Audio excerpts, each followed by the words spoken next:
Hello everyone, welcome to the Condor Station. I'd like to give you a little bit of history and background of our Condor Recovery Program, and then I will answer any questions you might have. I will start with some history. In the 1987, the U.S. Fish and Wildlife Service captured the last condor in the wild and put it into the breeding program. Imagine that was the last wild condor, and no one knew if the species could recover. Fortunately, the surviving condors made it and produced offspring. Now, after more than 70 years, there are 149 condors that live in captivity and 99 flying free in California, Arizona, and Baja, Mexico. More birds are being released into the wild whenever possible, and we know that at least 5 pairs of birds are mating in the wild, so that's good news. Now you can guess that we want to keep track of the birds in the wild, so how do we do that? We've used different tracking systems, but now GPS global positioning systems attached to the birds give us our best information.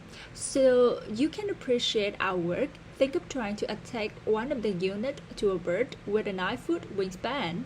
The wings could become close to knocking you out, and the beak is as sharp as the sharpest knife in your kitchen.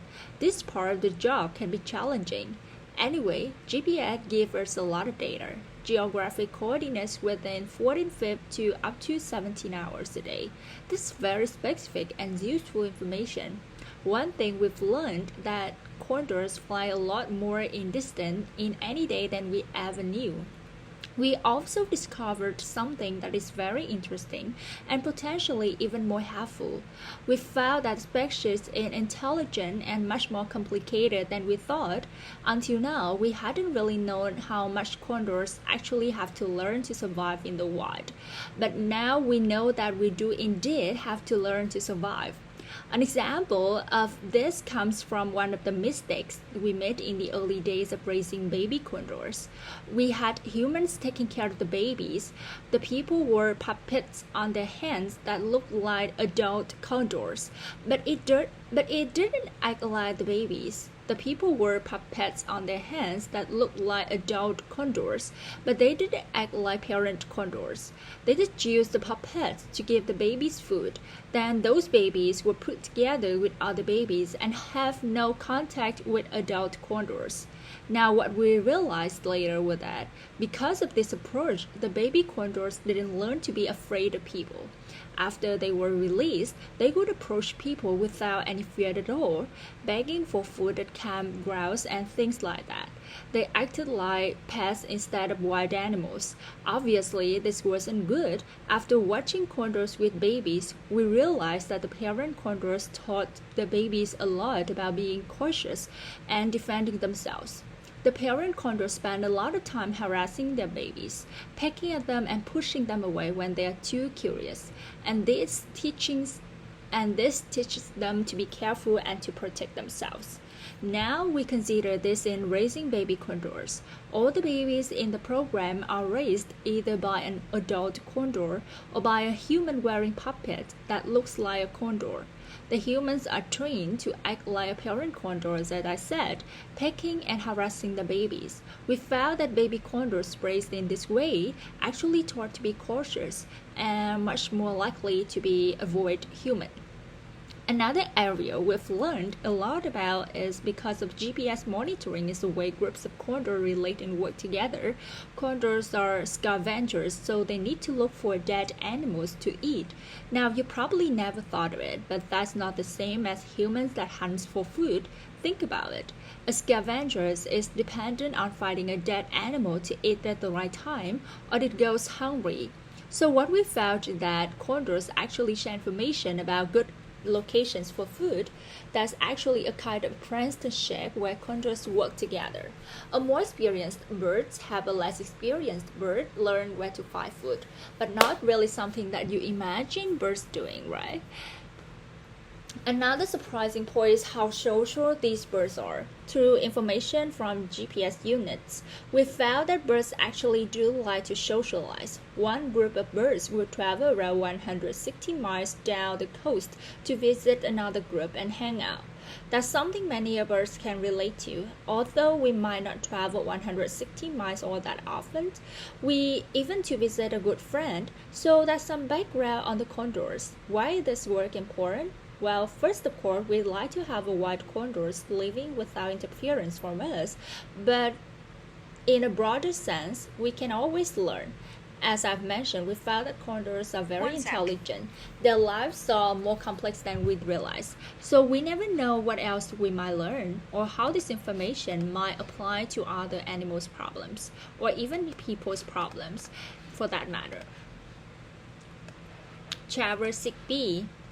Good morning and welcome to the program. According to a report out this week, the United States has still a nation of entrepreneurs. The number of single-person businesses or people who are self-employed has increased to 17.5 million, up from 17 million last year, according to the U.S. Census Bureau.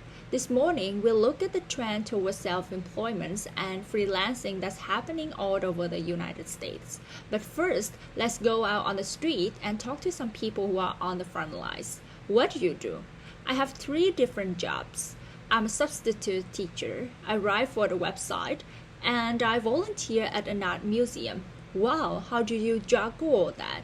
Well, it's not all that bad. I only teach for couples of day a week, 2 or 3 days a week usually, and I do the website work at home, often during the evenings. So there's not that much conflict. You could call it variety. So you enjoy working in 3 different places. Right now, yeah, I really do, especially with the teaching. When you're sub, you don't get involved in the day-to-day stuff or the paperwork or the politics. You just go in and do the job and then go home, and it's flexible. If I don't want to work, I don't have to. But if I feel that I need to work more, I ask for more teaching hours. If I had a full-time job, I think I'd get burned out, and I wouldn't be able to do the other work, which I really enjoy. What about health benefits? Well, I get health insurance through my wife's job, so I don't have to worry about that. Tell me about your job. I've just set up my own baking business. I make cakes for special occasions, wedding, and that sort of thing. Really? Why did you do that? Well, I had a full-time job, but I got laid off, so I decided to go out on my own. And how's it going?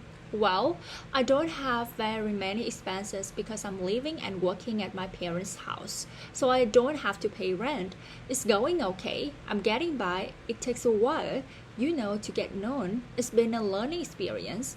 I've learned a lot about managing a business. What are your plans for the future? Well, I need to work on marketing, getting out there and selling myself. I'm not very good at that part of it. Ideally, I'd like to work with a partner that could do that. Maybe I'd like to have my own place someday, but right now I'm just taking it a day at a time.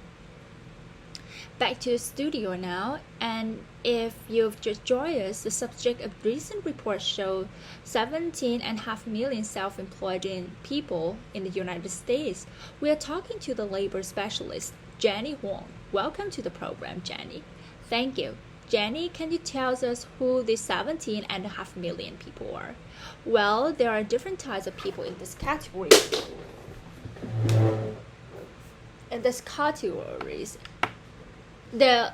There are the entrepreneurs like young lady that you interviewed, the one that have their own one-person business. They are the ones that we usually think of when we think of self-employment. But then there are freelancers who might go to work in different places or work on a contract basis. And there are people who are employees but who also work for themselves part-time, like the first person you spoke to. What kind of work do these people do? Well, the greatest rise in the self-employment has been in professional and business services that would include people like freelance web designers, marketing consultants, and so on. The second biggest category is construction workers that would include carpenters, painters, electricians, and so on who work for themselves. And why do you think of self-employment is on the rise? Are we really in the nation of entrepreneurs, or is there something else going on here? Well, some of it is economic. There are people who have been laid off, so they decided to go out on their own. Another reason for the growth of software industry and the media, where they've always used a lot of freelancers, writers, and programmers, and so on. There are a lot of people working in those areas now, but there has also been a change in attitudes. There are more people who want the advantages of self-employment. They're finding it preferable, being able to manage their own time. For example, they want to have more control over their own schedules. Exactly. What are the downsides of self-employment? Well, a lot of people underestimate the amount of time you have to put into business side of things, especially marketing and especially at the beginning. It's not enough to be good at something. You have to be able to sell yourself. Some people should just never go into self-employment because marketing isn't their strength. The other thing is to be organized, especially with your time. You have to be able to manage your time. You need a business plan, and you really have to be very organized to be successful freelancers.